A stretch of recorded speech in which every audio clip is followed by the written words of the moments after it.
Welcome to Showdown. I'm Mark Kaysen, and it is Friday. That means 11 days left. When we come in here on Monday, there will be 8 days. This is just flying. Of course, the end of next week, right before the election, on Friday, there will be a new jobs report. Probably won't be anything shocking. So that's just news that's coming, but probably nothing different than we've seen up until this point. But here's the deal. As always, I came into the studio today with a list of things to talk about, and a pretty considerable list given the fact that I was right up here 24 hours ago. But here's the thing. This is the most shocking news. In fact, I'll have to say, it's far more shocking than Donald Trump praising Adolf Hitler. Far more than that. Now, that's really pushing it, because to say that something is more consequential than a president of the United States praising Hitler, well, it's just shameful. So here's the deal. The Washington Post, owned, of course, by Jeff Bezos, the Washington Post decided today to not endorse anybody in the coming election. Now, you might say, okay, well, don't they have the right to do that? Well, of course they do. But here's the problem. And we've never come up across this in 240 years. Not anything close. Because Donald Trump, the last several days, has been pounding on the idea that newspapers are the enemy of the people again, which that was always his playbook. But of course, now he's also talking about the enemy within. And then in addition to that, he's talking about going after people who he feels are the enemy.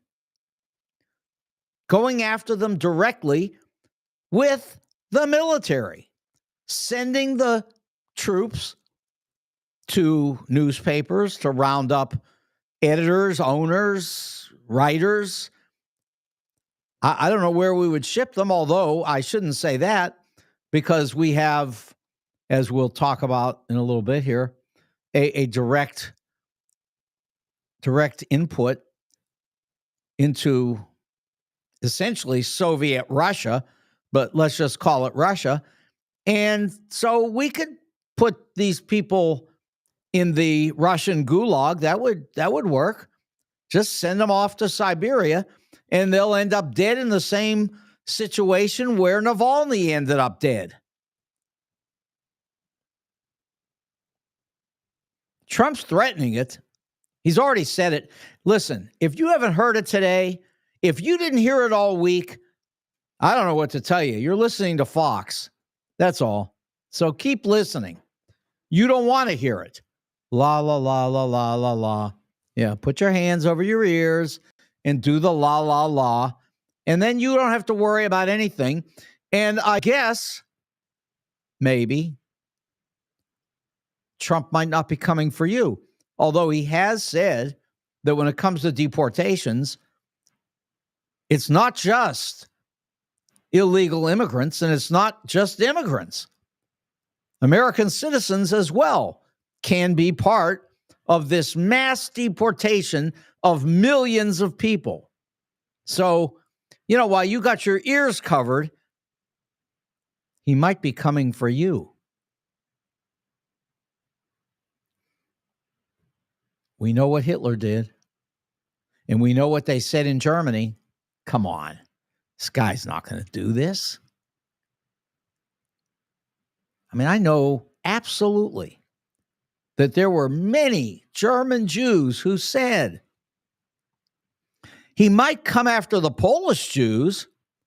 He might come after some other Jews, but not us. We're Germans. So here we are, and that's what Jeff Bezos did today. And actually, the LA Times did the same thing.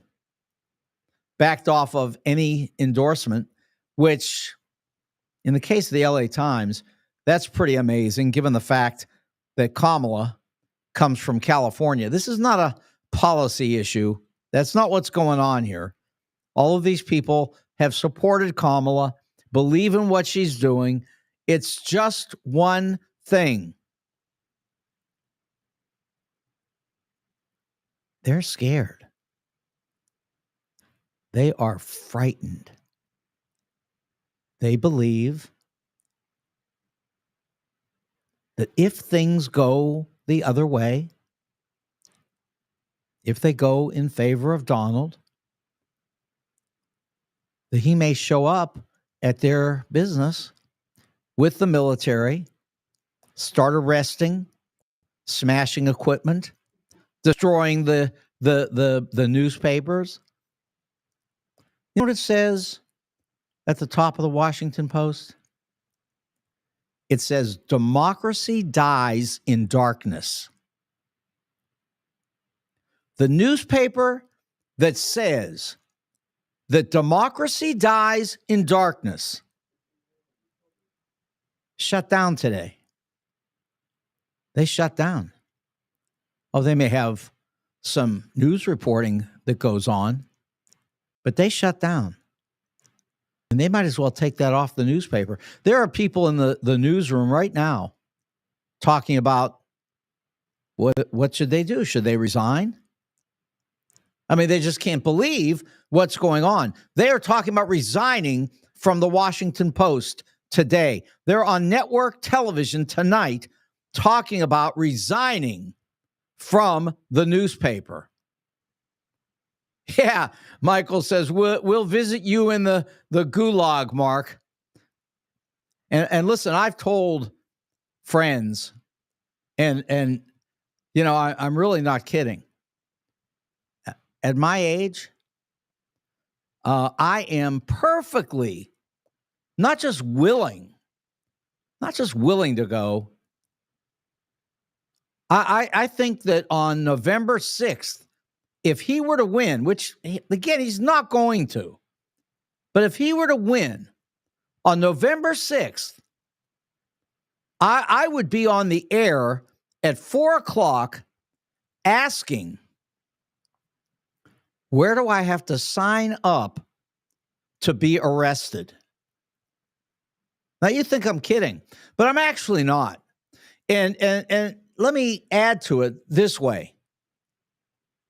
Well, okay, let me back up on that. There's a guy named Timothy Snyder, and he wrote a book called On Tyranny. It's a very famous historian, and it's a very tiny little book, but it's very powerful.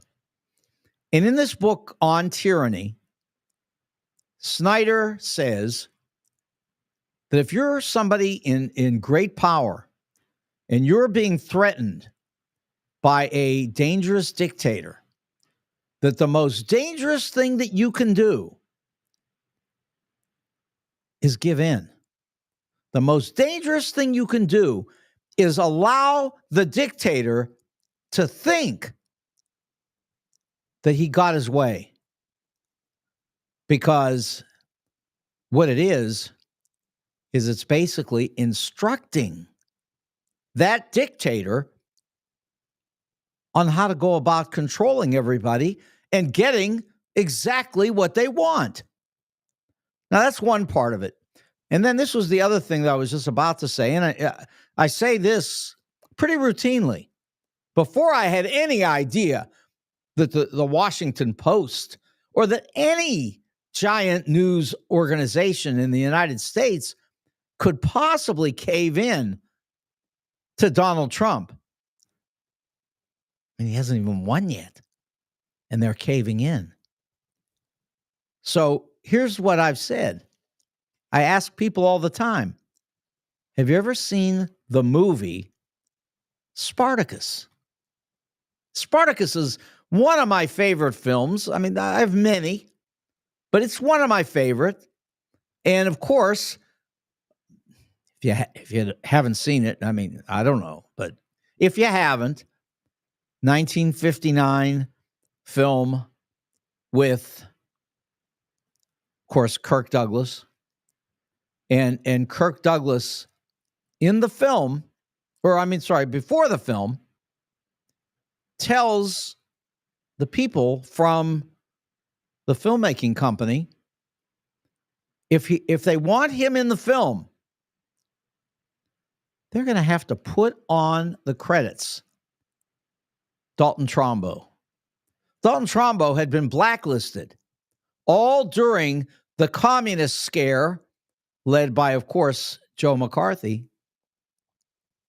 And Kirk Douglas said, look, I'm not going to be in this film if I have to be part of the blacklist. So you're going to have to put Dalton Trumbo's name on this because Dalton Trumbo wrote this screenplay. So we're not going to do a front. We're not going to put a front's name on this thing. We're not going to allow the people to believe, even if everybody knows it's not true, we're not going to allow the people to believe that someone else wrote this besides Dalton Trumbo. So if you want me in Spartacus, Kirk Douglas said, you're going to have to put his name up there. They did, and the blacklist ended right there. That was it. All over. But that's not my point. Just part of the point. The real point is this. In the movie, you might recall that the slave army fights against the Romans, and they lose. And they're all collected in an area where they will be held for a short period of time, and then they'll be nailed to the crosses that line the highway.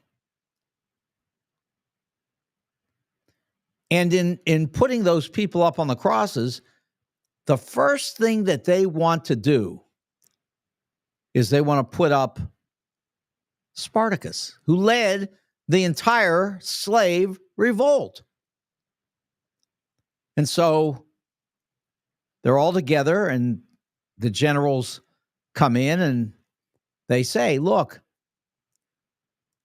we'll just kill you if you just tell us who Spartacus is, but we won't put you up on the cross, and you'll have to die this excruciating death. You won't have to do that if you just tell us who's Spartacus. Which one? Just point them out. That's all. That'll end it. And of course, what they do is they all stand up and say, one after another, following Spartacus, who starts to stand up to say he's the one because he doesn't want these other people to suffer. And they all stand up and they say, I'm Spartacus. Well, that's it, guys. That's where we are. If you haven't figured that out, I don't know what to tell you. I would absolutely fill out a form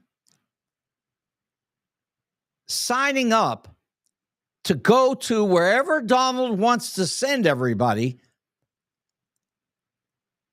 if we come to this. If the country elects him, I think really that you have an obligation to sign up to be taken off to whatever camp Donald wants to take you to.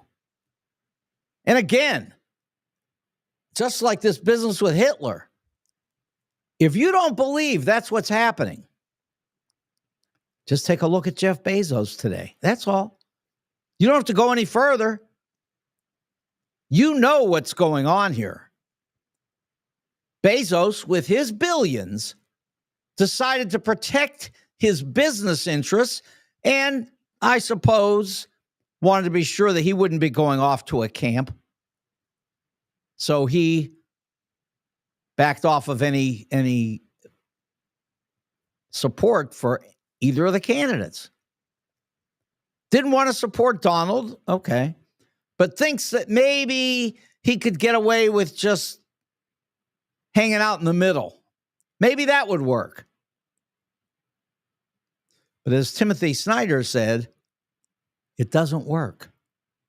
All you're doing is teaching your authoritarian leader how they can behave and what they can get away with. That's all you're doing. This is just instructing Trump. If this is what you want, you threaten in the following way and you'll get it. And some people won't go for it. Some people will, they'll hide, they'll whatever. But the point is, if you want them to cave in like Bezos did today, well, all you have to do is just teach them. Teach Donald. Teach him what works. And Donald just saw it today. He saw exactly what works. He saw it at the Washington Post, where they put on the top of the paper, democracy dies in darkness. Unbelievable. And people all over the country are canceling their subscriptions today. But beyond canceling their subscriptions, which, by the way, I won't do. I'm not going to do that. That's a waste of time. That's not going to stop anything. No, I think you've got to stand up and fight this thing. But one way would be, of course, for the employees to quit. Now, that would be a way. Could they get a job? I think they could get a job at the New York Times instantly, unless the Times wants to cave in too, and maybe they will. Maybe they will, maybe they would. I don't know. Democracy dies in darkness, and people are saying, please, whatever we do, take that off the top of the paper, because you can't make that claim. Not anymore. Get rid of it. Don't pretend on that level. Just take it down. So, like I said, this is worse than the Hitler thing. And I have talked so long and so seriously about the idea that the enemy of the people, calling the newspapers the enemy of the people, that is unbelievable. That should have disqualified this guy from the first day 8 years ago. But you see, what happens is people say, well, I could get a tax cut. I could get some fewer regulations. So what the heck? I'll do that. And I'll go with Trump. As Trump says, what have you got to lose? Well, I'll tell you what you got to lose. I mean, I hate to say this. I hate to say it this way. Did you ever hear of a guy named Karl Marx? Because I'm no communist. But Karl Marx, who said, workers of the world unite. You have nothing to lose but your chains. That's it. Nothing to lose but your chains. Michael writes, you're right. It's amazing how wimpy people are. Hopefully Trump will get so emboldened that he says even more extreme things, which he will. However, his cult won't care, Michael. You're right. But see, this is why I think he said enough already. I think that the military people have done their job. But listen, think about this. Even if we take this guy and dump him on the ash heap of history on November 5th, yeah, of course, we're going to have the fight over when he says he won, even though he lost. But just forgetting that part, even though we put him on the ash heap of history on the 5th, I can tell you right now, this fight is far from over because people have already caved in and shown, number one, what they're capable of doing. That is the Post just running. And then, of course, the rest of the country joining into, as you say, this cult. They won't care. And a lot of people have said today, which I suppose is true. I can't believe, but I guess I shouldn't be so naive, but I can't believe that anybody would go for this any further. But that if Trump loses on the 5th, the story is that that'll be the beginning of his campaign for 2028. You know, if you're out there and you want to call 314-471-1968,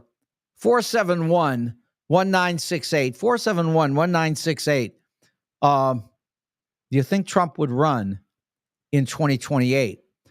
One part of the thinking is that, of course, he would, because if he doesn't, well, then he's definitely going to jail because they're coming after him. Now, he says that he can do what he wants to do, that he can take the military and go after his opponents and start jailing everybody, that he can do it because they did it to him.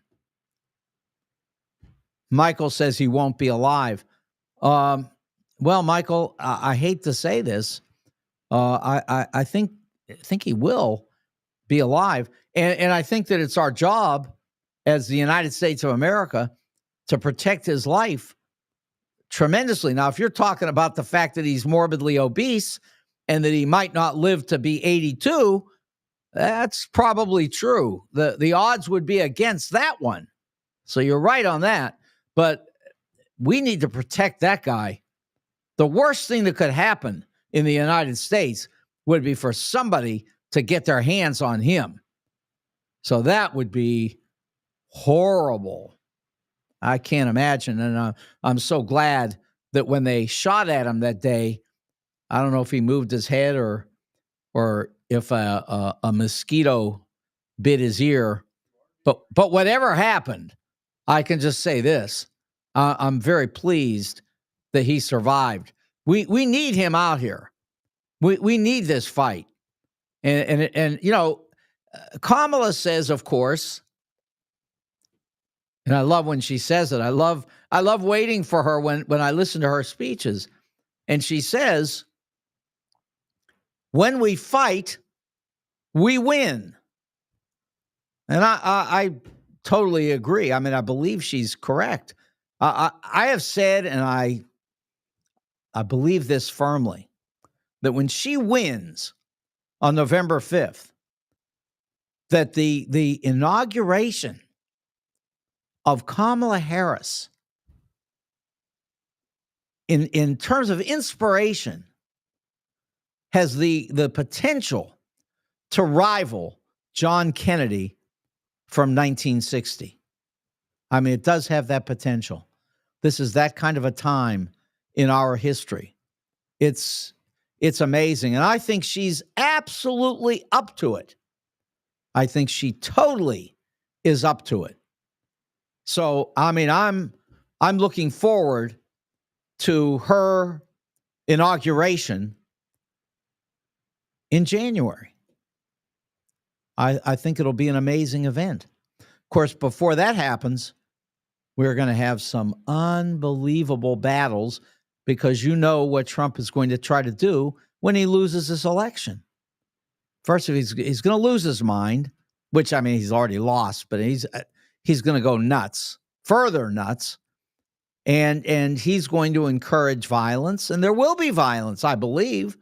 I can't imagine that there wouldn't be. He says that he'll go for a peaceful transfer of power as long as it's a free and fair election. And then he goes on to say, but he's winning by a landslide. So if he loses, then it's, well, by definition, not free and fair. That's what the dictators say. That's how they play the game. And that's what Maduro just did in Venezuela. And Donald praised that at the time. And I can tell you right now, he is not going to be satisfied for Maduro to have done a better job of surviving the loss of an election than Donald. So he's going to fight for it. Now, at the same time, and this is what I was saying also earlier, the military has truly done something incredible. In fact, what you ought to do, really, tonight, do this. Go home, go to Amazon, go to Prime Video. If you're not a member of Prime Video, you should be anyway. Go get Prime Video and put in 7 Days in May. Watch it. Really, Burt Lancaster, watch it.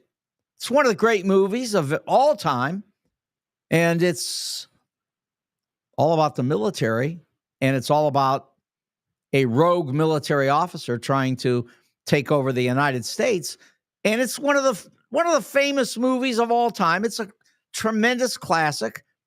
You ought to see it, and if there's ever a time that it would be appropriate to see it, this is it.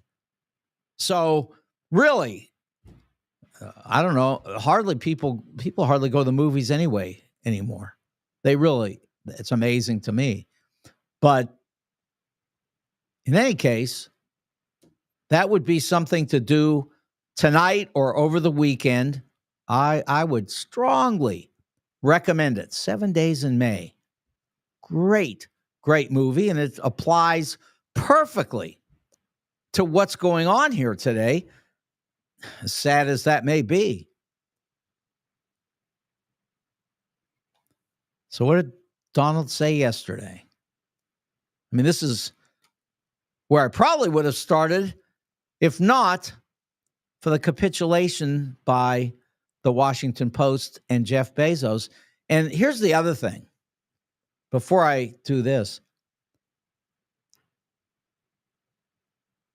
anybody who's friends with Jeff Bezos, I mean, I wouldn't want to hurt him. I wouldn't want to hurt him emotionally. But I would just say this. How could you look at him anymore? Really? How could you talk to him? How could you look at him? I mean, he's got billions of dollars. So what if Donald wants to take away the Washington Post? So what? He's going to take it anyway, if he were president. He would take the Post. He would take the Times. He's already said he'll take CBS off the air. I mean, he said that in the last 2 weeks. If he's president, he has told you he's coming after everybody. Now, the interesting thing is, while he says he's coming after everybody, there's going to be a lot of people he's going to have to come after because he's got a problem out here.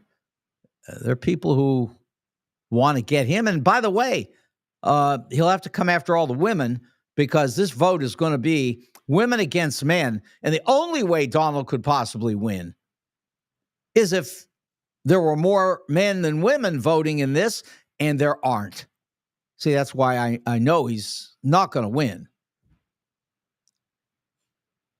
Women will dramatically overcome men in this election. And Kamala will be president, and Donald will start dreaming of 2028. And I don't know, will Lindsey Graham go along with that one? He might. Certainly, Cruz would go along with it, although he might not survive in Texas because any close race could be pulled over the line by a significant Kamala Harris win. And by the way, that's why I think that there's an excellent chance that Ray Hartman will be our congressman from the 2nd Congressional District right here in St. Louis, where we're broadcasting right now. Because I think that women can make the difference across the United States in every way. They're coming out. You know what they say? They used to say that old people would crawl over glass to get to the polls because they were going to vote, certainly, if for nothing else, to protect Medicare and Social Security, but that they wanted to vote. Well, I think in this case, forget that. In this election, it's women.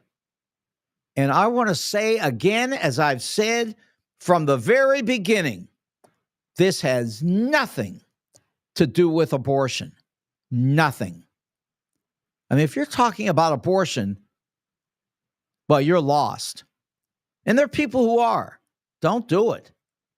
This is not the topic. The topic is medical care for women. That's the topic. Presumably, and I could be wrong.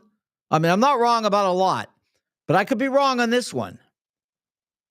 But I could be wrong. I think that everybody has a mother.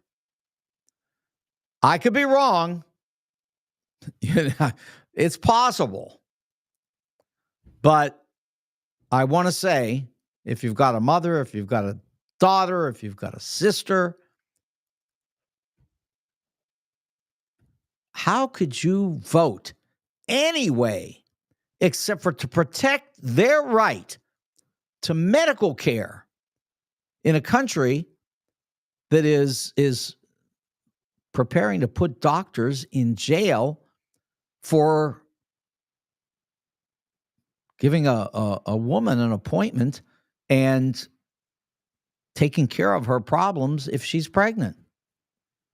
And again, I say taking care of her problems. That doesn't mean I'm not talking about an abortion. I'm talking about saving a woman from sepsis, from all the organs in her body shutting down, infections rampant. They're killing women all over the country because doctors are afraid that someone will show up and arrest them. I guess it's not much different than the Washington Post. Pretty similar. But you just got a lot of people out here who are frightened. They are frightened that Donald Trump will do what he says he will do. And look, I believe he will. I have no doubt he would do it. He would if he could. It's why he reads those Hitler speeches before he goes to sleep at night. He's dreaming of rounding people up,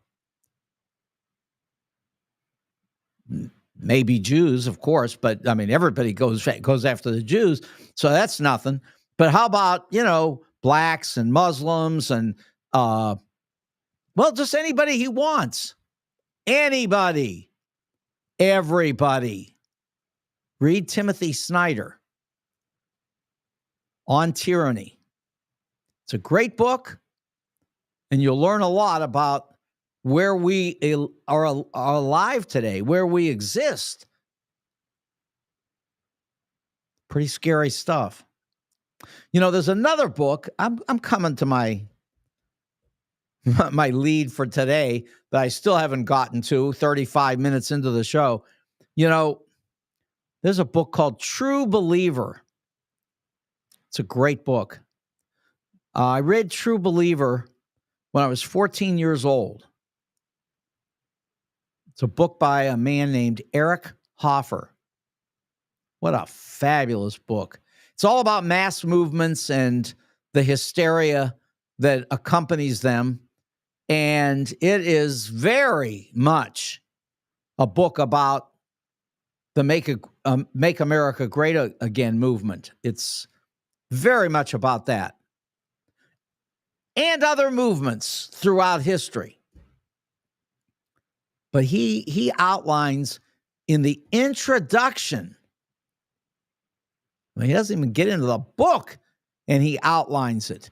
And that is what it takes for these mass movements to attract these cult followers and then to attempt to go on and control everybody, everything, the world. This isn't new. It's been going on forever. This is normal historically. Now, I say normal, not every 10 years, not even every 240 years. But, give or take 500 years, 1,000 years. Yeah, we've seen this everywhere. And so here's the deal. This is really brilliant of Hoffer. And by the way, when I say it's brilliant of Hoffer, I've been using this book in the classroom since, 24 years. That's how long I've been teaching. Because I just knew that this was one of those consequential books that you had to read. And the funny part about it is, it's never seemed as appropriate as it is today. I shouldn't say funny, sadly. But I will tell you this. It's a very difficult book to read. It's very difficult. Eric Hoffer was a brilliant writer, a great scholar. He was actually a longshoreman. But at any rate, he was also an intellectual. And he wrote this fabulous book. And here's what he said. He said, mass movements can only succeed if they've got one thing going for them. It's got to be an uplifting message of hope. Now, it can be a horrible mass movement aimed at creating havoc and chaos, but the message has got to be uplifting. It's got to be positive. On the other hand, he said, and this is just the history of these mass movements, when they are dark and scary and threatening, gee, what does that sound like? If they're dark and scary and threatening, they die. The movements can't make it. They collapse. And historically, that's the way it has been. And this book was written in 1954. This book was written 70 years ago. But he knew. He describes it perfectly. You need to read it. You really do. And this one you don't even have to pay for, because this one's in the public arena. You can get it for free. You go online and you just look up True Believer, and you go to the link that allows you to download a PDF file. And you can download it as a PDF file, and it's yours. You can read the whole book, but you're not going to read the whole book. But read the introduction. I always have my students read this introduction. Chances of everybody reading this whole book are not great. And by the way, again, I read it when I was 14 years old. Guess what? I had to have a dictionary with me the entire time because too complicated. The words were just too much. So I read it with a dictionary, and I loved the book when I was 14. I read it later as a grown-up, and it was so funny because when I read it later, I said to myself, wow, I guess I've grown a vocabulary because I couldn't read it when I was 14. But when I was, 24, graduating from 20, when I graduated from UCLA, I had read it again. And then I read it again in later years because this is just the kind of book that you just got to read and reread. And it's a great book. Unfortunately, we've dealt with things like this in America, but never like Donald. Donald had one thing that nobody else has had: television. Donald had 10 years on television to convince people that he was Robert Young, Dr. Welby, who could cut out your appendix and you'd be fine. Of course, a total con, not true. If he cut out your appendix, you'd be dead in a minute. And of course, metaphorically, he'll cut out your appendix and kill you all if you let him. But I say on November 5th, we won't let him. But we'll see. Okay, so I'm going to do a little business here, and then I'm going to start the show where I would have been starting it if Jeff Bezos hadn't lost his mind and gone off to hide somewhere. I don't know. I really don't know. I wonder how many people will continue to work for the Post. I don't know what I would do on that score.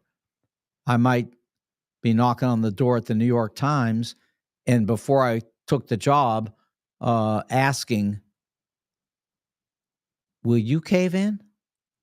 Or can we rely on this? And they could lie. Anybody could lie. Anyway, don't lie about what is great food in St. Louis, because I won't. I'll tell you the truth every time. Wendy's at 18,000 Chesterfield Airport Road. Wendy's is terrific. Their food, I love it. Let's start with the wings and the smoked meat and the hamburgers and cheeseburgers and patty melts with terrific onions all over it. Wow. Really good food. So you go through all of that, and then you got some salad. Got to have a little salad. And when I say a little, I mean it's a lot. And it's good, really good food, really great salad. And then after the salad, pizza.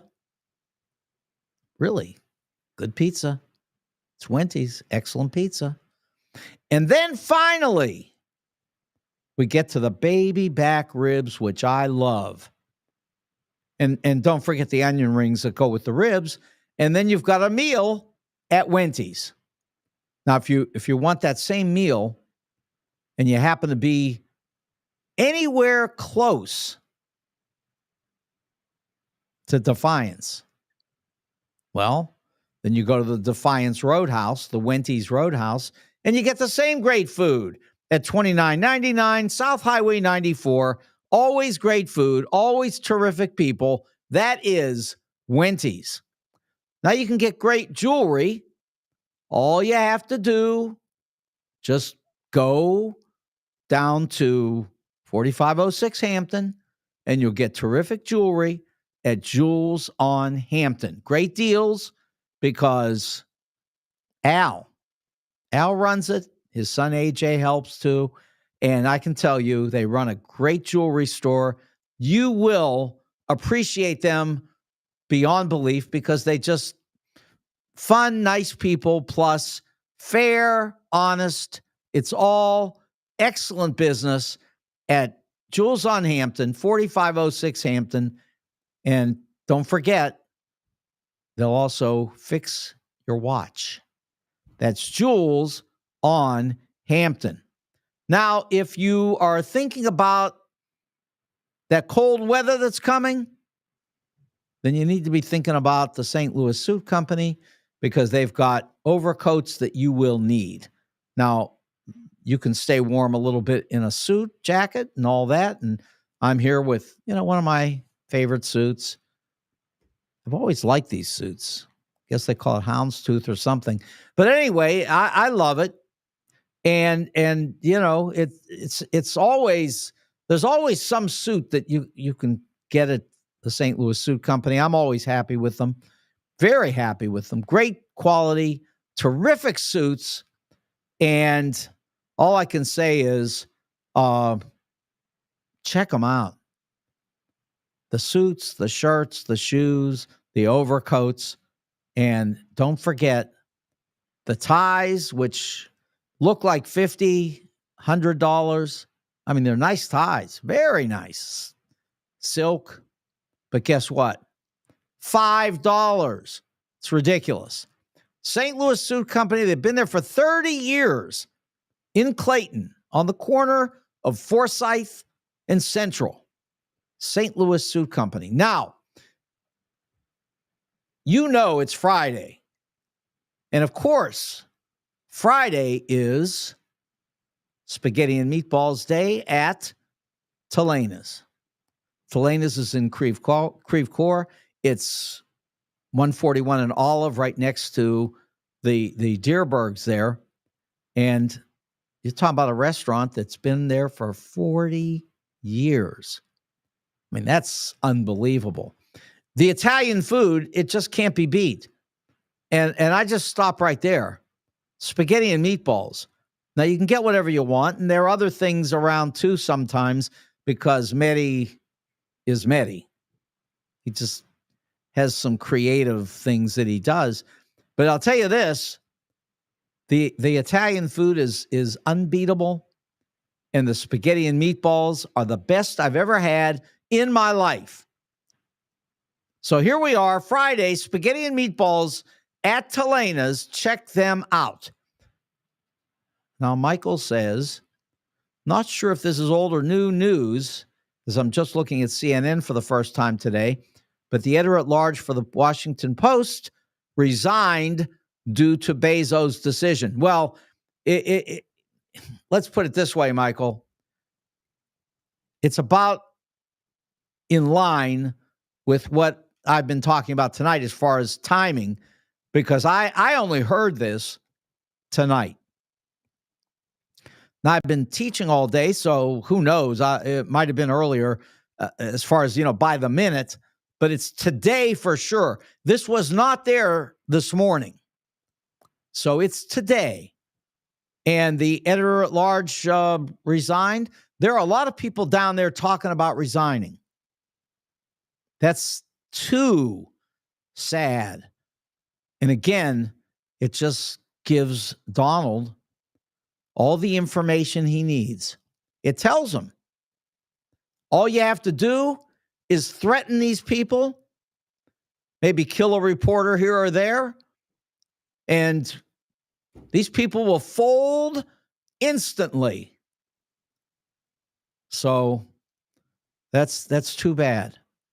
The Washington Post is a great newspaper.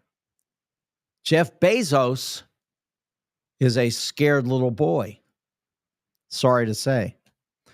Okay, so here is where I was about to start this morning. Hard to believe. 50 minutes into the show, here's where I would have started. Donald says that the United States is a garbage can. I mean, listen to that. The United States is a garbage can. He explains that there are 181 countries that have deposited in the United States all their trash. The worst people that their country have, they've taken all those people and they've just dumped them into the United States. They are conquering our cities. They are destroying our institutions. They're wiping out schools. They're wiping out communities. Death and destruction everywhere they land. It's turned the United States into a garbage can. You just have to listen. He says that this dumping ground, which is what the United States has become, according to Donald, this dumping ground is not even worthy of being viewed as a country. It's just a terrible place. Nobody wants to live here. Everybody in the world looks at us and realizes that we're trash. And that's it. We are a garbage can. And then he thinks he's so clever. He says, I haven't used that before, but I really like it. It's very good. So then he starts praising himself for thinking of the idea that, in fact, we're a garbage can. But that's what he believes, and that's what you'll be voting for. You'll be voting for a garbage can on November 5th if you vote for Donald Trump, because that's how he sees the United States. We're a garbage can, a dumping ground for the worst people on the planet. That's what we are. I remember, I mentioned it yesterday,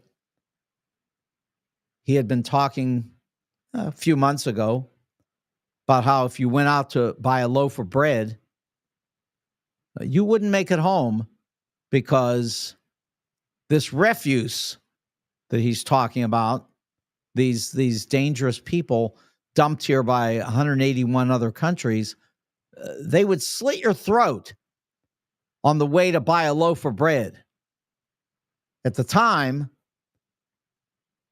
I would say foolishly, I talked about the fact that there wasn't anybody anywhere who had ever reported attempting to buy a loaf of bread and having their throat slit. But nevertheless, that was Donald's claim, and it obviously was untrue. Well, I just shouldn't have even said it, because little did I know where we were headed here. And I did say, and many people did, that we would eventually get far beyond anything Donald had ever done before this would be over. And in fact, we are there. No doubt about that. Could not be worse. Couldn't be worse. But that's us, the garbage can of the world. We used to be the best great hope for the world. The best great hope for the world. All the way from Jefferson, who at the time, of course, was, keeping his slaves, but nevertheless used words that pointed towards a better world. And then we tried to use those words to create a better world. Not anymore. The politics of best hope has given its way to the United States as a garbage can. Then I would have gone on and talked a bit about Donald's enemies list. And if you listen for the next 11 days, you will hear one of the things that Kamala is doing that, again, is so perfect. Is like she says, you can vote for Donald and get his enemies list, and all of his crazy grievances, or you can vote for her and she will be checking off her to-do list as she attempts to do the best for the people of the United States. And it sure resonates with me, but I understand there's some people who just don't get it yet. But I don't know. Maybe they will get it tonight when they see the Washington Post folding. I don't care if it's still operating, but it's folded. Jeff Bezos folded today. And we'll see what happens as far as people quitting. I hope that they will perhaps read the language of Timothy Snyder in order to understand what happens when you do this, when you cave in and you run away or you walk away from the people who have run away, like Bezos. When you do that, all you're doing is teaching your dictator how to behave in order to get the desired result. But that's, you got to do some reading. I understand it's difficult on this reading thing. People don't want to read. They do not. That's why newspapers are dying all over the United States. Not the Washington Post, not the New York Times, not the Wall Street Journal, not some of these great papers and news magazines, but apparently that's coming to an end as we speak tonight. Sadly enough. Yeah, I know. Donald says, how about that town hall on CNN? Kamala is a complete moron. I guess maybe Johnny here is telling us that she is a moron. In one sense, I mean, he might be just making fun of it, but he might believe it. I can't tell you. Anybody that votes for her is someone that hates our country. That's what Donald says. And like I say, perhaps if it's you, and I don't know, it's you or it's him, I don't know. But just read. I mean, Donald can't read The True Believer that I read when I was 14 years old, because Donald at 78 he couldn't read it. Trust me. I don't know if you remember, right when he was elected, there was a discussion about the fact that he doesn't read. And that was before we were talking about how he reads Hitler. And a lot of Democrats sent books to the White House in protest. And I was one of those. I sent Abby Hoffman's classic, Steal This Book. I sent that to Donald. I know it all probably went in the trash can, but it doesn't matter. That was the right thing to do, and I did it. So anyway, Donald says that if you vote for Kamala, you hate our country. And of course, Jeff Bezos just caved into that. So you can embrace him if you're out there somewhere and you think that Donald is right, because Bezos has caved in. We'll talk about tariffs next week and Donald's promise to end the federal income tax. If you believe that, well, there are people who believe things that Donald says. So he says, I can just tariff everybody all over the world, and that will be the end of, well, Johnny says this is the worst show yet. The worst I've ever done. No, it's not the worst. I've done worse. I've been doing this for 35 years, Johnny. I've done worse than this. Trust me. Yeah. Don't worry about it. And if I'm around before I get sent to the gulag, I'll even do worse yet. So will Donald. Hey, listen, it's time to get out of here. And let me remind you that Wendy's and Jules on Hampton, and of course, there is the St. Louis Suit Company, and then there's Telena's Spaghetti and Meatballs Tonight. This is Showdown.